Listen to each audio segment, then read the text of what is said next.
सबसे पहले बात छत्तीसगढ़ की, जहां सबसे बड़ा दिन आप आज कह सकते हैं, क्योंकि छत्तीसगढ़ में आज सबसे बड़ा नक्सली सरेंडर होने जा रहा है। 208 से ज्यादा नक्सली आज छत्तीसगढ़ के मुखिया यानी कि मुख्यमंत्री विष्णुदेव साय की मौजूदगी में आत्मसमर्पण करेंगे, सरेंडर करेंगे, अपने हथियार डालेंगे। जगदलपुर में तमाम 208 से ज्यादा नक्सली आज अपने हथियार सरेंडर करने वाले हैं। सुबह 11 बजे रिजर्व पुलिस लाइन में कार्यक्रम होगा। केंद्रीय गृह मंत्री अमित शाह ने इस कार्यक्रम को लेकर एक पोस्ट किया और लिखा कि अब बूझमाड़ और नॉर्थ बस्तर नक्सल मुक्त घोषित हो चुके हैं। साउथ बस्तर में कुछ नक्सली बचे हैं, उन बचे कुचे नक्सलियों का भी सुरक्षा बल जल्द ही सफाया करेंगे। तो 2024 से अब तक 2100 नक्सलियों का सरेंडर हो चुका है। 1785 नक्सली गिरफ्तार हुए, 477 न्यूट्रलाइज किए गए। ये आंकड़े खुद केंद्रीय गृह मंत्री ने सबके सामने रखे हैं। 31 मार्च 2026 तक नक्सलवाद को खत्म करना है, ये केंद्रीय गृह मंत्री शाह ने एक बार फिर से साफ कर दिया कि 31 मार्च 2026 देश में नक्सलवाद का आखिरी दिन होगा। लेकिन जिस तरह से अपार सफलताएं मिल रही हैं, बहुत संभावना है कि इसके पहले ही उस लक्ष्य को हासिल किया जा सके। सरकार के हमारा मांगों को लेकर सरकार के पास हमारा मांग सरकार के सामने रखे, तब सरकार ने हमारा मांगों के प्रति सकारात्मक प्रतिक्रिया व्यक्त की। हम जरूर आप लोगों को मांगों के बारे में सोचेंगे करके बताया। हम किसी जरिए से जो सरकार के साथ बात किए, उसमें मुख्य विषय हम आगे बढ़ने के लिए जो रुकावट जैसा है, वो मुख्य मांगे 3 मान लिया सरकार ने।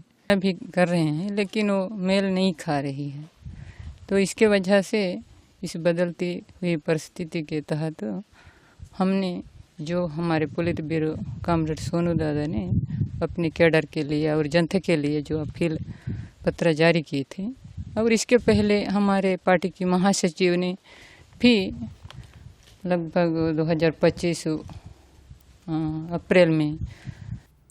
तो ये जो सबसे बड़ा सरेंडर होने जा रहा है, इसके मायने क्या है? मार्च 2026 से पहले ही नक्सलवाद से मुक्ति मिल सकती है, ये सबसे महत्वपूर्ण है। डेडलाइन से पहले ही लक्ष्य हासिल किया जा सकता है। नक्सलियों से बिना शर्त समर्पण कराना सरकार की एक बहुत बड़ी उपलब्धि है। नक्सलियों की बातचीत का प्रस्ताव ठुकराकर सरकार का एक बड़ा संदेश है, नक्सली अब पूरी तरह दबाव में है, लीडरशिप पूरी तरह से समाप्त हो चुकी है। तो दबाव इस वक्त नक्सलियों पर बन रहा है और उसी का जो रिजल्ट है, जो परिणाम है, वो हम सभी की आंखों के सामने है कि 10-20 नहीं बल्कि 200 से ज्यादा नक्सली, ये थोकबंद नक्सली हैं, जो कि एक साथ आत्मसमर्पण कर रहे हैं।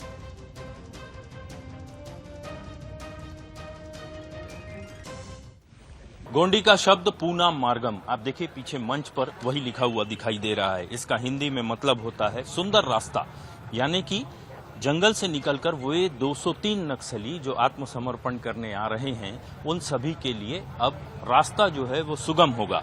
कहने का आशय है कि सरकार ने जो पुनर्वास की पॉलिसी बनाई है, सरकार ने नक्सलियों के लिए रिहैबिलिटेशन की जो प्रक्रिया शुरू की है, उसका उदाहरण देखने के बाद माड़ डिवीजन कमेटी के 200 से अधिक नक्सलियों ने आत्मसमर्पण करने का मन बनाया और रुपेश, राजू और रणिता जो उस पूरे इलाके में माओवादियों को लीड किया करते थे, उनके साथ आकर के आज आत्मसमर्पण करेंगे।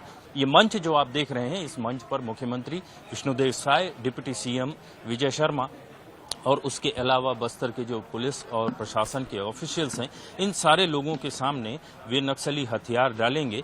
कहा यह जा रहा है कि 100 से अधिक नक्सली ऐसे हैं जो काडर वाले थे और वे लोग जो है अपने साथ हथियार लेकर पहुंचे हैं। बस्तर रेंज के आईजी ने पूरा जो आयोजन है उसकी कमान अपने हाथ में रखी है और ये कोशिश हो रही है कि इस पूरे आयोजन को बहुत बड़ा बनाने की कोशिश की जाए और ये बताने की कोशिश की जाए कि यदि आत्मसमर्पण कर के मुख्य धारा में लौटते हैं तो बेहतरी है, वरना फोर्स के जवान नक्सलियों की तलाश में अब उन इलाकों तक पहुंच रहे हैं जहां कभी पहुंचने के लिए काफी मशक्कत करनी पड़ती थी।